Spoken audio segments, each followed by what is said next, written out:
जहाँ पे राम कृष्ण लिहले अवतार हो, जहाँ पे राम कृष्ण लिहले अवतार हो, सब ही से नीक बाटे देशवा हमारे हो, सब ही से नीक बाटे देशवा हमारे हो।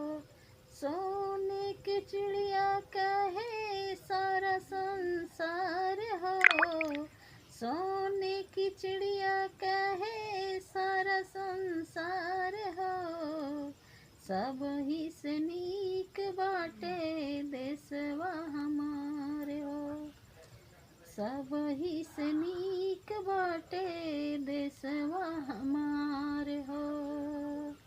राणा शिवाजी लक्ष्मी बाई महान हो, अपने वतनवा पे भइले कुर्बान हो।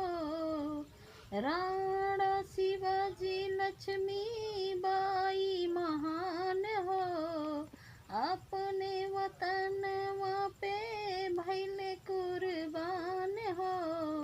वीर भगत सिंह चंद्रशेखर आजाद हो, कबहू शहीद बन के भूले नहीं याद हो। सीनवा पे सहे गोलिया के बौछार हो, सीनवा पे सहे गोलियन के बौछार हो, सब ही से नीक बाटे देशवा हमारे हो। सोने की चिड़िया कहे सारा संसार हो, सब ही से नीक बाटे देशवा हमारे हो। माई के ललनवा बहिनी के बिरनवा, माई के ललनवा बहिनी के बिरनवा, माई के ललनवा बहिनी के बिरनवा, झुके नाही कहीं चाहे काटे गर्दनवा, झुके नहीं कहीं चाहे काटे गर्दनवा।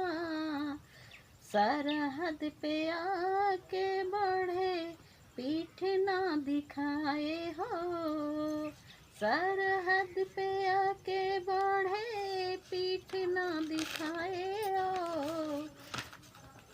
भारत माँ के लाल तिरंगा फहराए हो, भारत माँ के लाल तिरंगा फहराए हो। मान नाही हार हो, सब ही से नीक बाटे देशवा हमारे हो।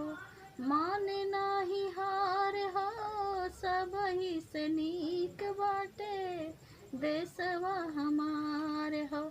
सोने की चिड़िया कहे सारा संसार हो, भारत माँ के लाल हो तिरंगा फहराए, जीत के लड़ाई आए मान नाही हार हो, जीत के लड़ाई आए मान नाही हार हो, सब ही से नीक बाटे देशवा हमार हो।